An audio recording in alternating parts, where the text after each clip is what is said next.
Poner fin a una unión legal, como un matrimonio o una unión de hecho, es una decisión muy personal. Pero, ¿qué ocurre cuando el sistema, en su intento de ser más eficiente, pone un precio a esa libertad? Hoy vamos a desgranar una historia muy interesante de Ecuador, la de cómo se tuvo que luchar para encontrar el equilibrio entre la agilidad de un trámite y un derecho tan fundamental como es el acceso a la justicia para todos. Y aquí está la pregunta clave, el centro de todo este asunto. Si dos personas deciden, de mutuo acuerdo, tomar caminos separados, ¿es justo que el sistema les obligue a pagar por ello? Esta no es una pregunta cualquiera, ¿eh? Fue el epicentro de un debate constitucional que acabó redefiniendo lo que significa el acceso a la justicia en Ecuador. A ver, empecemos por lo más sencillo, el divorcio por mutuo consentimiento. El Código Civil lo deja bastante claro, es cuando la pareja se pone de acuerdo para disolver el matrimonio. Es, digamos, la vía pacífica. Aquí no hay peleas, no hay conflictos, solo la voluntad conjunta de cerrar una etapa y poder empezar otra. Y de una forma muy parecida, tenemos la terminación de la unión de hecho. La ley en Ecuador es muy clara al respecto. A efectos de derechos y obligaciones, es prácticamente lo mismo que un matrimonio. Por lo tanto, tiene todo el sentido del mundo que su final, cuando es por acuerdo, siga una lógica muy similar a la del divorcio. Bueno, para entender por qué todo esto se complicó, tenemos que viajar un poco atrás en el tiempo. Durante años, el sistema judicial ecuatoriano estaba, y esto es un hecho, colapsado. Esto significaba que hasta los casos más sencillos, como una separación amistosa, se convertían en una odisea de papeleo y esperas, un verdadero atasco burocrático. Hacía falta urgentemente una solución. Y la solución que se encontró parecía, sobre el papel, brillante, una vía rápida. La idea era bastante simple: sacar estos casos sin conflicto de los juzgados y llevarlos a las notarías. Al fin y al cabo, los notarios son fedatarios públicos, garantes de la legalidad, y podían gestionar estos trámites de una forma mucho más ágil y eficiente. Pero, ojo, esta vía express no era para todo el mundo. La ley notarial lo dejó muy claro, solo había dos supuestos. El primero, parejas que no tuvieran hijos, niñas o adolescentes a su cargo. Y el segundo, que es un punto fundamental, parejas que sí los tuvieran, pero que ya hubieran solucionado de antemano todo lo relacionado con su bienestar. La tenencia, las visitas, los alimentos, y esto debía estar ya zanjado, ya sea con un acta de mediación o con una resolución judicial, porque como siempre, el interés superior del niño, la niña y el adolescente es lo primero. Parecía una solución perfecta, ¿verdad? Se descongestionaban los juzgados y la gente resolvía su situación más rápido. Sin embargo, lo que nació como una alternativa se convirtió, poco a poco, en un auténtico muro, en una barrera para muchísimas personas. Y aquí es donde la historia da un giro de guión. Fijaos bien, porque una sola palabra lo cambió absolutamente todo. Antes de 2015 las parejas podían elegir o la vía judicial, que era gratuita, o la vía notarial, más rápida pero de pago. Pero en 2015, una reforma legal introduce una palabra en la ley: exclusivas. Y con esa palabra, de repente la opción gratuita desapareció. La vía notarial de pago se convirtió en la única, la exclusiva, la obligatoria.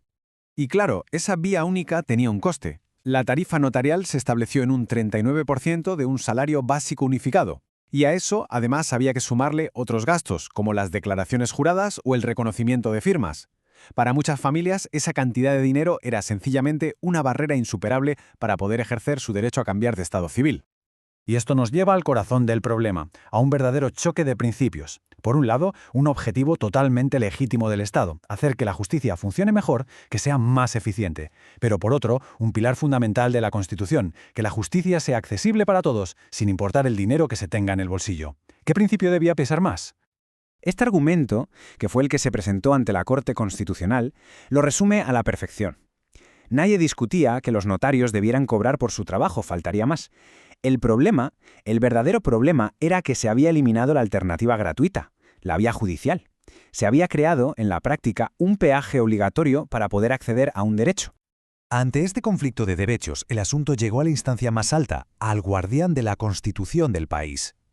La Corte Constitucional tuvo que intervenir para poner en la balanza los principios en juego y finalmente restablecer el equilibrio que se había perdido. Y el veredicto fue así de claro, contundente. La Corte declaró que esa exclusividad de la vía notarial era sencillamente inconstitucional. El razonamiento de la Corte fue muy directo y fácil de entender. Al imponer una única vía de pago, la ley estaba discriminando por motivos económicos. Es decir, estaba tratando de forma desigual a las personas según su capacidad para pagar, y eso es algo que la Constitución prohíbe de forma explícita en su artículo 11.2.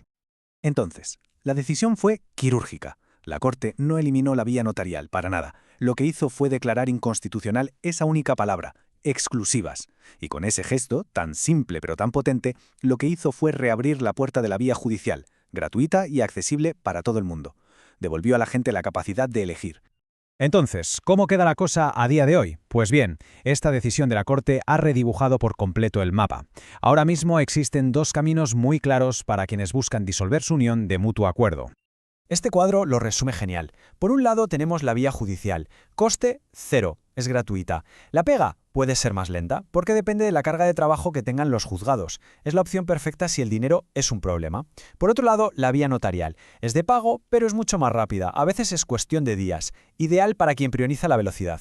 La clave es que ahora la elección vuelve a estar en manos de la ciudadanía.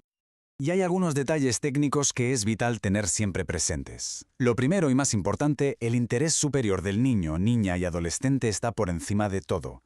Si hay cualquier asunto pendiente sobre ellos que no esté resuelto, la única vía posible es la judicial. Y por supuesto es fundamental recalcar que todos estos derechos y opciones se aplican exactamente igual a todas las uniones, incluidas las de parejas del mismo sexo, garantizando así la igualdad y la no discriminación. Y la Corte no se quedó ahí, también miró hacia el futuro. Además de sentenciar, hizo un llamamiento a otras instituciones. Por un lado, pidió al Consejo de la Judicatura que revisara las tarifas notariales, para hacerlas más justas, y por otro al Registro Civil para que desarrolle su propio trámite, lo que podría abrir en el futuro una tercera vía, quizá todavía más sencilla y accesible. Todo este análisis tan profundo del sistema legal, claro, es posible gracias al trabajo y al estudio constante de quienes se dedican a dar forma y a interpretar estas leyes. Y con esta reflexión cerramos. La sentencia de la Corte no fue un punto final, sino más bien un punto y seguido. Porque ahora que la elección ha sido devuelta a la gente, la gran pregunta sigue en el aire. ¿Cómo conseguimos un sistema de justicia que sea ágil y eficiente, pero sin que la velocidad se consiga a costa de dejar a gente atrás por no poder pararlo? Es un equilibrio muy delicado, y encontrarlo es un desafío constante para cualquier sociedad. Y antes de despedirnos, un reconocimiento muy especial a quienes profundizan cada día en estos temas, los maestrandos de Derecho Notarial y Registral de la Universidad Bolivariana del Ecuador. Su trabajo es clave para seguir construyendo un sistema de justicia más equitativo para todos.